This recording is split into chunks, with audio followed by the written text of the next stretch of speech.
अस्सलाम वालेकुम नाज़रीन, सियासत टीवी के प्राइम टाइम में आप सबका तहे दिल से इस्तकबाल है। मैं हूं फरजान अहमद। सबसे पहले पेश है प्राइम टाइम की हेडलाइंस। रेवंत रेड्डी के दिल्ली दौरे के मौके पर मरकजी वज़ीर धर्मेंद्र प्रधान, किशन रेड्डी, नितिन गडकरी और निर्मला सीतारमण से मुलाकात। तेलंगाना के लिए फंड्स और दीगर उम्र भी बातचीत। गर्मा हाउसिंग स्कीम के लिए 80 लाख लोगों की तफसीलात इकट्ठा करने का काम जारी। रियासती वजीर पोंगुलेटी श्रीनिवास रेड्डी का बयान।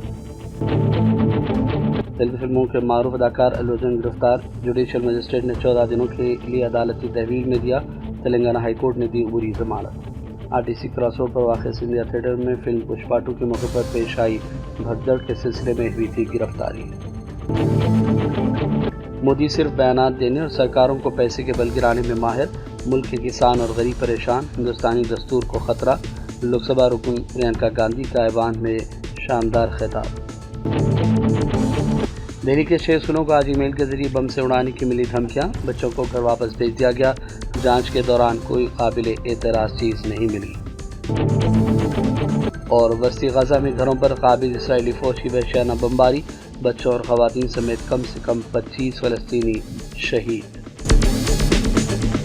हेडलाइंस आपने देखी और पेश है खबरों की तफसीलात। शुरुआत करेंगे तेलंगाना और हैदराबाद से जुड़ी खबरों से। चीफ मिनिस्टर रेवंत रेड्डी ने दिल्ली दौरे के मौके पर मरकजी वजीर धर्मेंद्र प्रधान, किशन रेड्डी, नितिन गडकरी के अलावा मरकजी वजीर ख़ज़ाना निर्मला सीतारमण से भी मुलाकातें की। इस मौके पर हाईवेज़ और सड़कों की तामीर, मरकज़ के फ़ंड समेत दीगर अमूर पर तफसीली तबादला ख्याल किया गया। मरकज़ से वाजिबुल अदा फ़ंड जारी करने की रेवंत रेड्डी ने मरकज़ से मांग की है। इसके अलावा रेवंत रेड्डी की कांग्रेस हाई कमान से मुलाकातों को भी काफ़ी अहमियत हासिल है। समझा जा रहा है कि तेलंगाना काबीना की तोसी हो सकती है। रियासती वज़ीर रेवेन्यू, इंफॉर्मेशन और हाउसिंग पोंगुलेटी श्रीनिवास रेड्डी ने कहा कि तकरीबन 80 लाख लोगों की तफसीलात जिन्होंने रियासत में इंदरमा मकानात के लिए दरख्वास्त दी है, दिसंबर के आखिर तक जमा कर ली जाए। श्रीनिवास रेड्डी ने हुकाम के साथ इंदरमा हाउसेस की तामीर का जायज़ा लिया। ग्रुप 2 इम्तहानात, एसपी से मुतल्लिक़ा महकमों के अफसरान के साथ हौसलों की देखभाल के हवाले से वीडियो कॉन्फ्रेंस भी मुनक़िद की। इस दौरान बताया गया कि इंदरमा इंदुलो ऐप के जरिए दिसंबर के आखिर तक 80 लाख दरख्वास्तों के बारे में मुकम्मल तफसीलात इकट्ठा करते हुए हर 500 मकानात की दरख्वास्तों के सर्वे के लिए एक सर्वेयर का तकर्रुर किया जाएगा। चीफ सेक्रेटरी शांति कुमारी ने कहा कि पब्लिक एडमिनिस्ट्रेशन के जरिए जमा करदा दरख्वास्तों की घर घर जाकर सर्वे करने वालों के जरिए फील्ड सतह पर जांच की जा रही है।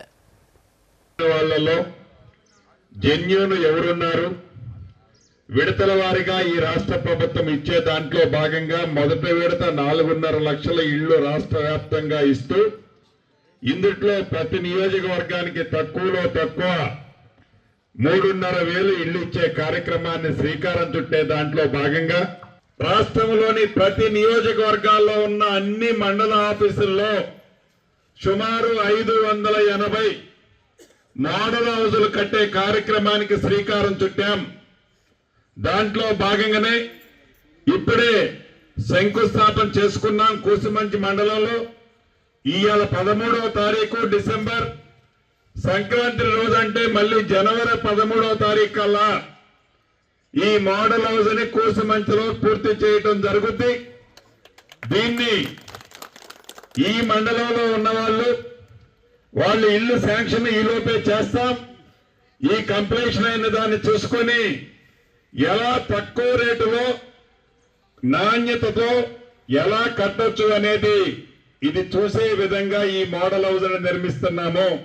ఆరోపణలు చూపించి ఇల్లు ఇవ్వకుండా తప్పించుకోవాలన్నది ఇందిరమ్మ ప్రభుత్వ ఉద్దేశం కాదు। ఇప్పుడు చెప్పిన 4.5 లక్షల ఇల్లే కాదు, భగవంతుడు దీవిస్తే ఈ రాబోయే 4 సంవత్సరాలలో 20 లక్షల ఇల్లు తగ్గకుండా ఈ తెలంగాణ రాష్ట్రంలో కట్టాలన్నదే మన ఇందిరమ్మ ప్రభుత్వం యొక్క లక్ష్యం। ఈ గూడు కట్టించే బాధ్యత ఇందిరమ్మ ప్రభుత్వంగా మాది కాబట్టి తప్పకుండా కట్టించే కార్యక్రమాన్ని చేపట్టే దాంట్లో పేదవాడికి భారం కాకుండా ఉండే విధంగా ఏ నిర్ణయాలు చర్యలు తీసుకున్నా పేదవాడి నెత్తిన మరింత బరువు పెట్టొద్దు అనేది ఈ గౌరవ ముఖ్యమంత్రి రేవంత్ రెడ్డి గారి ప్రభుత్వం మనందరి ఆలోచనని ఈ వేదిక ద్వారా తెలుపుతూ గ్రామాలకు వచ్చే तारामती बारादरी में तेलंगाना के अरकान असम्बली और अरकान कानून साज काउंसिल के लिए एक कल्चर प्रोग्राम का इनेकाद अमल में लाया गया। तेलंगाना के सियाती शोबे की जानिब से कल्चर प्रोग्राम पेश किया गया, जिसमें डिप्टी चीफ मिनिस्टर मल्लुभट्टी विक्रमार्क के अलावा रियासती वज़रा, अरकान असम्बली और अरकान काउंसिल ने भी शिरकत की। जनाब आमिर अली खान MLC भी इस मौके पर मौजूद थे। तेलुगु फिल्मों के मशहूर अदाकार अल्लू अर्जुन को चिकरपली पुलिस ने हिरासत में ले लिया और उन्हें 14 दिनों के लिए अदालती हिम्मत देने का जुडिशल मजिस्ट्रेट ने फैसला सुनाया। ये वाक़या RTC क्रॉस बॉर्डर वाक़े सिंधिया थिएटर में फिल्म पुष्पा 2 की रिलीज़ के दौरान पेश आया था, जहां भगदड़ मचने से रियोती नामी खातून हलाक में उनका बेटा आसिर इर्तिजा शदीद जख्मी हो गया था। चिकरपली पुलिस ने अल्लू अर्जुन के खिलाफ BNS की दफ़ात 105 और 118 के तहत मुकदमा दर्ज किया। पुलिस का कहना है कि थिएटर में हिफाजती इक़दाम की अदम मौजूदगी और हजूम के गैर मुनज़्ज़म होने की वजह से ये सानहा हुआ।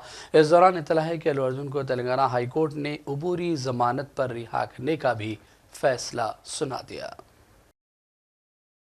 BRS लीडर और साबिक़ रियासती वज़ीर KTR ने तेलुगु फिल्मों के मशहूर अदाकार अल्लू अर्जुन की गिरफ्तारी पर अफसोस का इजहार किया। उन्होंने इल्ज़ाम लगाया कि एक आदी मुजरिम की तरह अल्लू अर्जुन के साथ रवैया अख्तियार किया गया, जबकि वो कौमी अवार्ड याफ्ता हैं।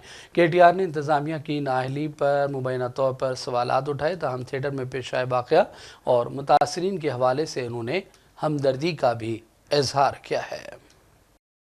और इस दौरान दिल्ली में चीफ मिनिस्टर रेवंत रेड्डी ने कहा कि अल्लू अर्जुन मामले से उनका कोई ताल्लुक नहीं है, कानून अपना काम करेगा, पुलिस अपनी जिम्मेदारी निभाएगी। अपोजिशन की जानिब से इल्ज़ामात को भी रेवंत रेड्डी ने मुस्तरद कर दिया। मीडिया के नुमाइंदों ने जब रेवंत रेड्डी से सवाल किया तो उन्होंने बिल्कुल मुख्तसर अंदाज में कहा कि पता करने के बाद ही वो इस पर बयान देंगे।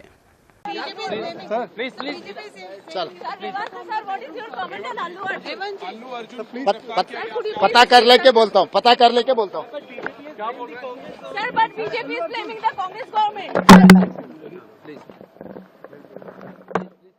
BRS की MLC कविता ने प्रेस कॉन्फ्रेंस की। तेलंगाना तेली मुजस्मे के डिज़ाइन में रद्दबदल करने और रियासत की सकाफती शनाख्त को मुबैना तौर पर मिटाने की कोशिशों का कांग्रेस हुकूमत पर इल्ज़ामात लगाए। उन्होंने दावा किया कि तेलंगाना की विरासत की इलामत बदकुमा को नज़रअंदाज किया गया, लोगों की जज्बात की तौहीन भी। कविता ने कहा कि तेलंगाना की अवाम और BRS कारकुन कांग्रेस हुकूमत की जानिब से दर्ज करदा मुकदमात के बावजूद अपनी जिद्दोजहद का सिलसिला जारी रखेंगे। ఆమె తెలంగాణ ప్రజలందరూ కూడా బతుకమ్మ శుభాకాంక్షలు చెప్పారు। ఇదిగోండి మన తెలంగాణలోనే ఎన్నికల ముందు ర్యాలీలో ప్రియాంక గాంధీ గారు, రాహుల్ గాంధీ గారు బతుకమ్మ ఎత్తుకొని తెలంగాణ ప్రజలకు శుభాకాంక్షలు చెప్పారు। తర్వాత ప్రియాంక గాంధీ గారు అద్భుతమైనటువంటి ట్వీట్ చేసిండ్రు। ఏమని చేసిండ్రు? తెలంగాణ ప్రజలందరికీ ప్రత్యేకంగా తెలంగాణ ఆడపడుచులందరికీ బతుకమ్మ పండుగ శుభాకాంక్షలు। ఎందుకంటే 1978లో ఓరుగల్లు మహిళలతో కలిసి మా నానమ్మ శ్రీమతి ఇందిరాగాంధీ గారు బతుకమ్మ ఉత్సవాల్లో పాల్గొనడం ఒక మధుర స్మృతి అని చెప్పి ప్రియాంక గాంధీ గారు చేసినటువంటి ట్వీట్ ఇది। అంటే ఓట్లు ఉన్నప్పుడు మాత్రం మన పండుగలు వనుకొస్తాయి, ఓట్లు ఉన్నప్పుడు బతుకమ్మ తెలంగాణ ప్రత్యేక పండుగని, తెలంగాణ ఆడపడుచులందరికీ శుభాకాంక్షలు చెప్పాలని ఓట్లు ఉన్నప్పుడు గుర్తొస్తాయి। ఆ వీడియో చూపి, ఇగో ఇందులో అయితే అద్భుతమైన వీడియో అండి, ఇది మీరు తప్పకుండా చూపించాలి మీడియా మిత్రులు। రేవంత్ రెడ్డి గారు, రాహుల్ గాంధీ గారు, కేసీ వేణుగోపాల్ గారు, జయరాం రమేష్ గారు అందరూ కలిసి కోలాటము బతుకమ్మ కలిపి ఆడుతున్నారు। పాపం అక్కడ కూడా మా బట్టెన్నను వెనక వరుసలో పెట్టిండ్రు, సామాజిక తెలంగాణలో బట్టెన్నను వెనక వరుసలో పెట్టి వీళ్ళ అగ్రనాయకులందరూ కలిసి బతుకమ్మ ఆడిండ్రు। బతుకమ్మ ఆడి ఓట్లు ఉన్నాయి కాబట్టి ఎన్ని ఆటలన్నా ఆడతారు అన్నట్టు। కానీ ఓట్లు అయిపోగానే తెలంగాణ బతుకమ్మ ఎవరిది, ఎవరు ఆడిండ్రు, ఎందుకోసం బతుకమ్మని చేయాలి, ఎందుకోసం మరి మేము బతుకమ్మను గౌరవించాలి, తెలంగాణ తల్లి చేతుల బతుకమ్మ ఎందుకు ఉండాలి అని వాళ్ళ వెర్రి ప్రశ్నలు, వింత ప్రశ్నలు, వితండవాదం చేస్తున్నారు। ఎందుకు ఉండాలంటే కేసీఆర్ గారు ముఖ్యమంత్రిగా ఉన్నప్పుడు ఇక మీరు బాగా మాట్లాడుతున్నారు కదా, గెజెట్ ఇయ్యలే, జీవో ఇయ్యలేని బతుకమ్మ పండుగ గురించి, బతుకమ్మను రాష్ట్ర और नाज़रीन, आपको आगाह करते चलें कि अल्लू अर्जुन की गिरफ्तारी के बाद गांधी हॉस्पिटल ले जाया गया था, जहां उनका BP, शुगर, कोविड का भी टेस्ट किया गया। ये बात हॉस्पिटल के सुपरिटेंडेंट ने बताई। अदाकार के तमाम टेस्ट नॉर्मल रहे। इसके अलावा उनका ECG भी किया गया। सिक्योरिटी वजूहात की बुनियाद पर सुपरिटेंडेंट दफ्तर में तिब्बी मुआयने किए गए। उसके बाद पुलिस ने उन्हें नामबली क्रिमिनल कोर्ट में पेश किया था।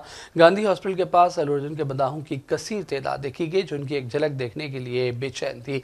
इस दौरान अल्लू अर्जुन की गिरफ्तारी की इत्तला मिलते ही मेगा स्टार चिरंजीवी, उनके शरीके हयात भी अल्लू अर्जुन के घर पहुंच गए थे। और आबाई नाज़रीन रुख करते हैं चंद अहम कौमी और आलमी खबरों की जानिब। प्रियंका गांधी वाड्रा ने हिंदुस्तान के आइन को मुल्क के आम शहरियों के लिए इंसाफ, इजहार राय की आज़ादी और हुकूक की हिफाजती ढाल करार दिया। मोदी हुकूमत पर इल्ज़ाम लगाया कि वह लोगों के तहफ़्फ़ुज़ की इस ढाल को तोड़ने की कोशिश में है। प्रियंका ने कहा कि मुल्क फिर से हौसले के साथ उठेगा और सत्य में जीते कहेगा। याद रहे कि लोकसभा रुकन प्रियंका गांधी ने आज ऐवान में शानदार खिताब में मरकजी की मोदी हुकूमत पर शदीद तनकीदें की और कहा कि मोदी सिर्फ बयानात देने और सरकारों को पैसे के बल गिराने में माहिर हैं, सिर्फ चंद अरबपति दोस्तों को फ़ायदा पहुंचा रहे हैं। किसान परेशान हैं, गरीब फिक्रमंद हैं, लेकिन मोदी हुकूमत को कोई परवाह नहीं है। प्रियंका के खिताब के दौरान कांग्रेस समेत अपोजिशन जमातों ने इस खिताब की ज़बरदस्त अंदाज में सताइश की और प्रियंका के दो टोक अंदाज को सराहा।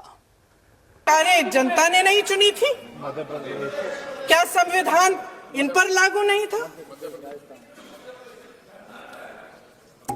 पूरी देश की जनता जानती है कि इनका हस्ती है, जानती है कि इनके यहाँ तो वॉशिंग मशीन है।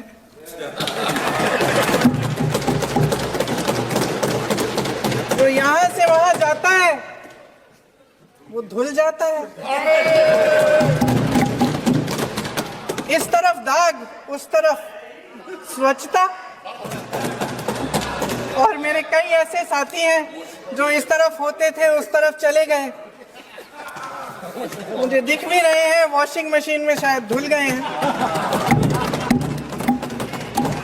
अध्यक्ष महोदय, जहां भाईचारा और अपनापन होता था, जहां हमारे संविधान ने एकता का सुरक्षा कवच दिया था, वहां शक और घृणा के बीज बोए जा रहे हैं।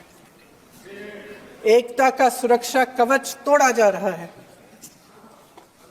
प्रधानमंत्री जी यहां सदन में संविधान की किताब को यूं माथे से लगाते हैं, लेकिन संभल में, हाथरस में, मणिपुर में जब न्याय की गुहार आती है, उठती है, तो उनके माथे पे शिकन तक नहीं आता।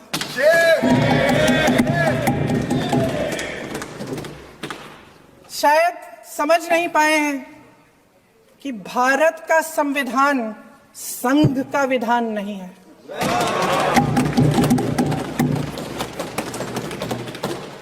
भारत के संविधान ने हमें एकता दी, हमें आपसी प्रेम दिया। उस मोहब्बत की दुकान जिस पर आपको हंसी आती है, उसके साथ करोड़ों देशवासी चले। करोड़ों देशवासियों के दिल में एक दूसरे के लिए प्रेम है, घृणा नहीं है।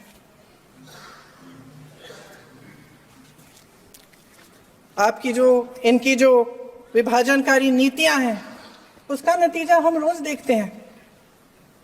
राजनीतिक फायदे के लिए संविधान को छोड़िए, देश की एकता को भी ये रख नहीं सकते, इसकी सुरक्षा नहीं कर सकते। हमने संभल में देखा, मणिपुर में देखा। दरअसल इनका कहना है कि अलग अलग इस देश के अलग अलग हिस्से हैं, लेकिन हमारा संविधान कहता है कि यह देश एक है और यह देश एक रहेगा। जहां खुला विवाद होता था, अभिव्यक्ति का सुरक्षा कवच होता था, इन्होंने भय का माहौल पैदा किया है। सत्ता पक्ष के मेरे साथी अक्सर 75 सालों की बात करते हैं, लेकिन इन 75 सालों में ये उम्मीद, आशा, ये अभिव्यक्ति की ज्योति कभी थमी नहीं, कभी बुझी नहीं। इस देश की जनता ने खुलकर आलोचना की, निडर होकर धरने किए, प्रदर्शन किए। जब जब जनता नाराज हुई, तब तब सत्ता को ललकारा, उसे चेतावनी दी, बड़े से बड़े नेताओं को कटघरे में खड़ा किया, उनसे जवाब मांगा, न्याय मांगा। इस देश के छोटे छोटे से नुक्कड़ की दुकानों में, चाय की दुकानों में, इस देश के घरों में।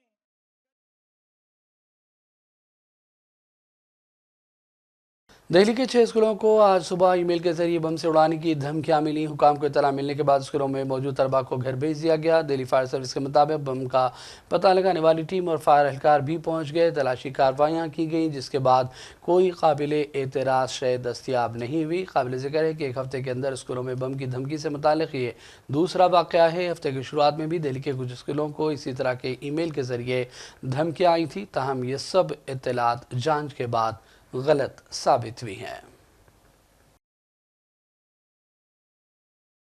राज्यसभा में आज चेयरमैन के खिलाफ तहरीक अदम एतमाद से मुताल्लिक़ मीडिया रिपोर्ट्स पर हुक्मरान पार्टी और अपोजिशन के अरकान आपस में उलझ पड़े और ऐवान की कार्रवाई को पीर तक मुलतवी करना पड़ा। चेयरमैन जगदीप धनखड़ ने 13 दिसंबर साल 2001 को पार्लियामेंट पर दहशतगर्द हमले के दौरान शहर रहने वाले फौजियों को खिराज पेश किया, जिसके बाद चेयरमैन के खिलाफ तहरीक अदम एतमाद को लेकर बहस शुरू हो गई। इस दौरान कांग्रेस सदर मल्लिकार्जुन खड़गे ने भी कहा कि ऐवान को कवायद के तहत चलाना चाहिए। उन्होंने कहा कि वो एक मजदूर के बेटे हैं और उनकी मुसलसल तौहीन की जा रही है। अपोजिशन और हुक्मरान जमात के अरकान के शोरगुल के बीच ऐवान की कार्रवाई पीर तक के लिए मुलतवी करना पड़ा। मशीन से गिनते थे, मेरा करके ला।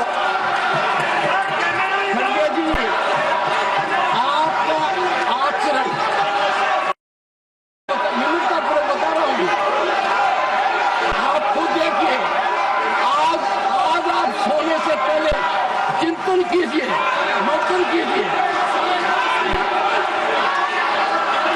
Leader of the opposition insult कर रहे हो, आप उनको बोलने दे रहे हो।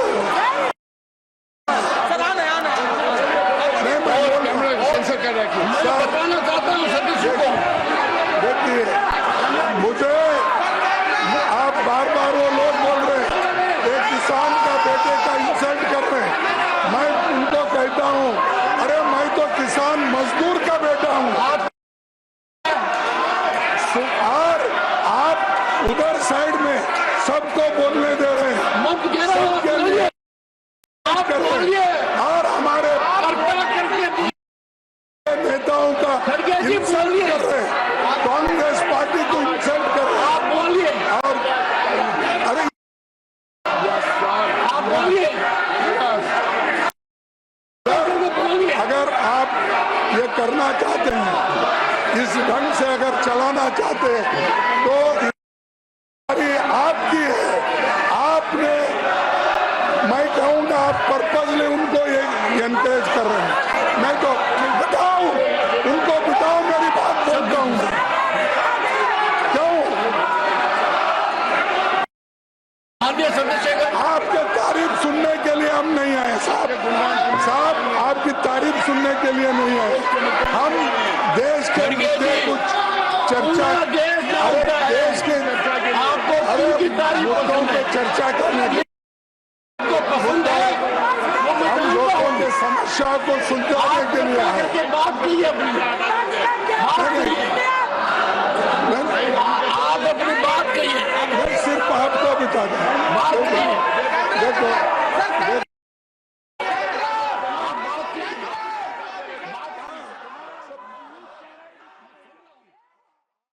और अब रुख करेंगे फ़लस्तीन का। वसी गज़ा में नसीरात पोस्ट ऑफिस के करीब फ़लस्तीनियों के घरों पर जालिम इसराइली फ़ौज ने वहशियाना बमबारी कर दी, जिसमें बच्चों और ख़वातीन समेत कम से कम 25 फ़लस्तीनी शहीद हुए। वहशियाना बमबारी से बड़ी तादाद में शोधा की लाशों को अलहदा अस्पताल पहुँचाया गया। इसके अलावा करीबी घरों को बमबारी से नुकसान पहुँचा।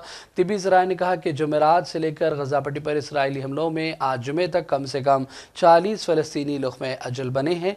1 साल से ज़्यादा अरसे से जारी इस बदतरीन जंग में अब तक 45,000 से ज़्यादा फ़लस्तीनियों की जान जा चुकी है, जबकि 1 लाख से ज़्यादा ज़ख्मी हैं।